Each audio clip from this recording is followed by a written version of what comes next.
అరుణాస్పదం అనే పట్టణంలో ప్రవరుడు అనే బ్రాహ్మణ ఉత్తముడు ఉండేవాడు. అతడు గొప్ప విష్ణు భక్తుడు. గృహస్థాశ్రమ ధర్మాలను పాటిస్తూ అతిథి అభ్యాగతులకు సేవలు చేసేవాడు. అతడికి తీర్థయాత్రలంటే చాలా ఇష్టం. కానీ దేవతార్చన, మాతాపితరుల సేవ, అతిథి అభ్యాగతుల సేవ, స్వాధ్యాయం అనే నియమాలన్నిటినీ తప్పకుండా ఎంతో శ్రద్ధగా చేయటంతో ఎక్కడికి వెళ్ళడానికి కుదిరేది కాదు. ఎవరైనా తీర్థయాత్రలు చేసి వచ్చారు అంటే వారిని ఆహ్వానించి యాత్రా విశేషాలు అన్నీ వినేవాడు. ఒకరోజు చాలా తీర్థయాత్రలు చేసిన సిద్ధుడు ప్రవరుని ఇంటికి వచ్చాడు.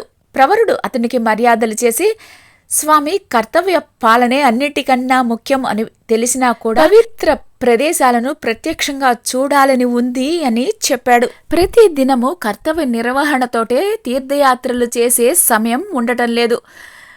ఈ విధంగా చెప్పగానే ప్రవరాఖ్యుని గృహస్థ ధర్మపాలనా దీక్షకు సిద్ధుడు సంతోషించాడు. నీవు సులభంగా తీర్థయాత్రలకు వెళ్ళి రావచ్చు.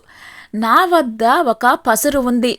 దీనిని నీ పాదాలకు పూసుకుంటే నీవు మనోవేగంతో సంకల్పించిన ప్రదేశానికి చేరుతావు అని చెప్పాడు. ప్రవరుడు మహా ఆనందంతో ఆ సిద్ధుని దగ్గర నుంచి పసరును స్వీకరించాడు. ప్రవరుడు అందరి అవసరాలను తీర్చి కుటుంబ బాధ్యత భార్యకి అప్పగించాడు. ఆ సమయం లోపల ఇంటికి రావాలి అనే తలంపుతోటి పాదాలకు లేపనాన్ని రాసి హిమాలయ పర్వతాలలోని పవిత్ర క్షేత్రాలు, తీర్థ ప్రదేశాలకు చేరుకున్నాడు. హిమాలయ పర్వతాలలో ప్రవహించే సెలయేళ్లు, సరోవరాలు, పించాలు విప్పే ఆడే నెమళ్లను ఆనందంగా, ఆశ్చర్యంగా చూస్తున్నాడు ప్రవరుడు. ఇక ఇంటికి బయలుదేరి రేపు వచ్చి మిగిలిన ప్రదేశాలు చూడాలి అనుకున్నాడు.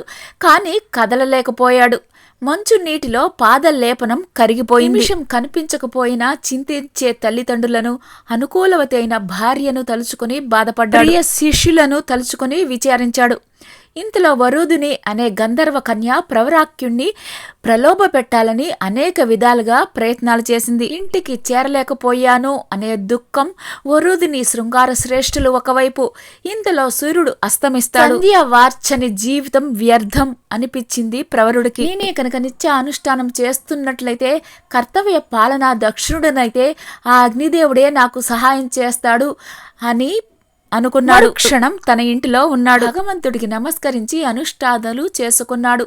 ఇంటిల్లి పాదిని ఆనందపరిచాడు ప్రవరుడు. కర్తవ్య పాలనను మనస, వాచ, కర్మణ ఆచరించిన ప్రవరుణ్ణి రక్షించి అతని నిష్టకు అంతరాయం కలగకుండా కాపాడాడు భగవంతుడు. ధర్మో రక్షతి రక్షితః అంటే ఇదే. ప్రవరుని మనో నిగ్రహం కూడా మనకి ఆదర్శం.